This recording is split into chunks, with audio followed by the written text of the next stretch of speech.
안녕하십니까. 오늘은 시국을 꿰뚫어보고 소신을 피력할 줄 아는 용기와 사명감이 남다른 한동훈 검사장 이야기를 전해드리겠습니다. 지금 이 말도 안 되는 상황은 권력이 반대하는 수사를 하면 어떻게 되는지 본보기를 보여주기 위한 것이라고 생각합니다. 저는 이 위원회가 저를 불기소하라는 결정을 하더라도 법무부 장관과 중앙수사팀이 저를 구속하거나 기소하려 할 거라고 생각합니다. 지난 24일 채널A 기자의 강요 미수 의혹 사건에 대해 압도적인 다수로 수사 중단과 불기소를 의결한 검찰수사심의위원회에서 한동훈 검사장이 본인에게 닥친 현 상황을 어떻게 보고 있으며 왜 이런 일이 일어나냐고 질문을 던지자 그가 한 말이 위에서 말씀드린 그 내용입니다. 검찰 내에서 특수통 검사로 승승장구하던 그가 검찰 수사를 받게 된 상황에 대한 소감을 묻는 질문이었습니다. 한 검사장은 이에 대해 제가 위원님들께 호소드리는 것은 지금 이 광풍의 2020년 7월을 나중에 되돌아볼 때 대한민국 사법 시스템 중 적어도 한 곳만은 상식과 정의의 편에 서 있었다는 선명한 기록을 역사 속에 남겨주십소서 하는 것입니다. 그래 주시기만 한다면 저는 억울하게 감옥에 가거나 공직에서 쫓겨나더라도 끝까지 담담하게 이겨내겠다고 했습니다.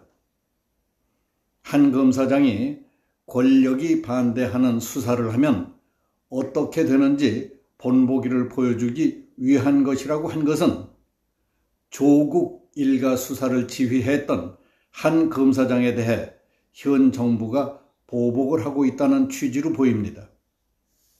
앞서 한 검사장은 지난 13일 검찰수사심의위원회 소집을 요청하며 이 사건은 특정 세력이 과거 특정 수사에 보복하고 총선에 영향을 미치고자 소위 제보자 X를 내세워서 가짜 로비 명단 제보를 미끼로 기자를 현혹 어떻게 해서든지 저를 끌어들이기 위해 집요하게 유도했지만은 실패했고 유 모 씨에게 돈 안 줬어도 줬다고 하라는 등 있지도 않는 녹취록 요지를 허위 조작 유포한 공작이 본질이라고 주장했습니다.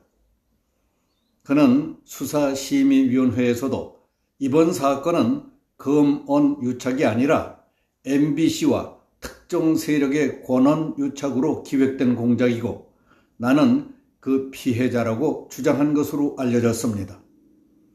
검찰수사위원회는 현안 위원회를 열고 한 검사장에 대해 수사 중단 10명, 불기소 11명의 의견을 냈습니다. 압도적인 의견으로 한 검사장에 대한 수사가 부당하다는 판단을 내린 겁니다. 심의위원회 의결에 수사팀이 반드시 따라야 하는 것은 아닙니다. 이에 대해 서울중앙지검은 심의위원회 의결 30분 만에 입장문을 내고 한 검사장의 수사 중단 의결에 납득하기 힘들다고 했습니다. 법조계에서는 서울중앙지검이 수사심의위원회의 압도적인 선택에도 수사를 밀어붙일 경우에 부실수사, 정치수사를 하고 있다는 비판을 피하지 못할 것이라는 말이 나오고 있습니다. 저는 조선일보에 보도된 이 기사를 읽으며 짜릿한 감동과 흐뭇함을 느꼈습니다. 채널A 기자의 강요 미수 의혹 사건의 자세한 내용도 모르고 그 사건과 관련해 윤석열, 한동훈과 추미애, 이성윤이 내막적으로 어떻게 얽혀 있는지 누가 어느 쪽에서 일을 이상하게 꾸미려 했는지는 별 관심도 없었습니다. 그러나 한동훈 검사장이 했다는 말이 예사롭지 않게 들려 2번, 3번 읽어봤습니다. 지금 이 말도 안 되는 상황은 권력이 반대하는 수사를 할 경우에 어떻게 되는지 본보기를 보여주기 위한 것이라고 생각합니다. 저는 이 위원회가 저를 불기소하라는 결정을 하더라도 법무부 장관과 중앙수사팀이 저를 구속하거나 기소하려 할 거라고 생각합니다. 제가 위원님들께 호소드리는 것은 지금 이 광풍의 2020년 7월을 나중에 되돌아볼 때 대한민국 사법 시스템 중 적어도 한 곳만은 상식과 정의의 편에 서 있었다는 선명한 기록을 역사 속에 남겨주십소서 하는 것입니다. 그래 주시기만 하신다면 저는 억울하게 감옥에 가거나 공직에서 쫓겨나더라도 끝까지 담담하게 이겨내겠다고 했습니다. 이 짤막한 몇 마디 속에 집권 세력 상층부의 현재 분위기가 얼마나 험악하게 돌아가고 있는가를 감지할 수 있었습니다. 그럼에도 불구하고 아무리 압박과 압력이 거세다 하더라도 소신과 사명을 위해 옳은 일을 가겠다는 결의에 통쾌감을 느꼈습니다.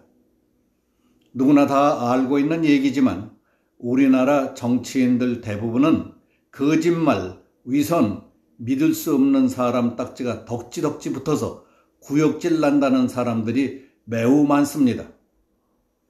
정치인들이야 말할 것도 없이 판검사, 군인, 경찰, 언론인, 교직자, 종교인 등 출세와 이익을 위해서라면 못할 짓 없는 협잡꾼들 참 많습니다.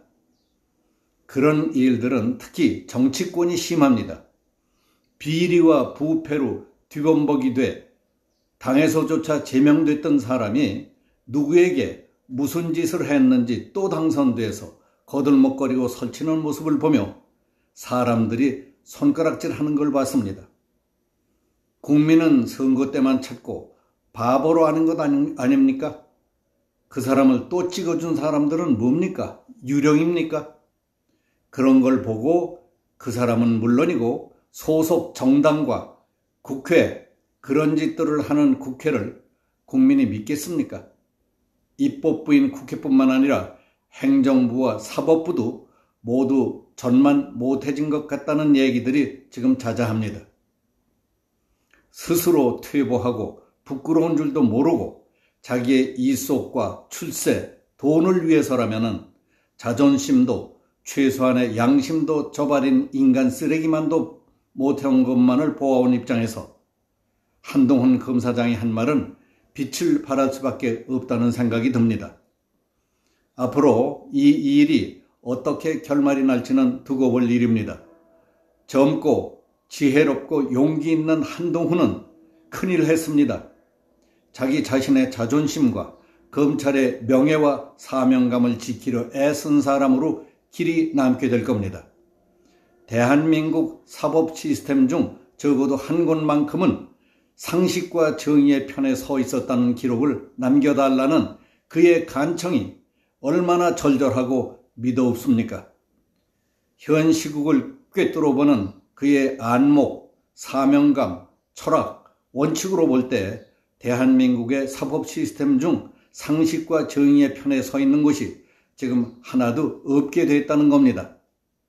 사법인의 긍지와 자존심을 지킬 수만 있다면 자신은 억울하게 감옥에 가는 것도 공직에서 쫓겨나더라도 담담하게 이겨내겠다고 한 말에 부끄럽게 느끼는 사람들이 공직자들 가운데 과연 얼마나 될까 궁금합니다.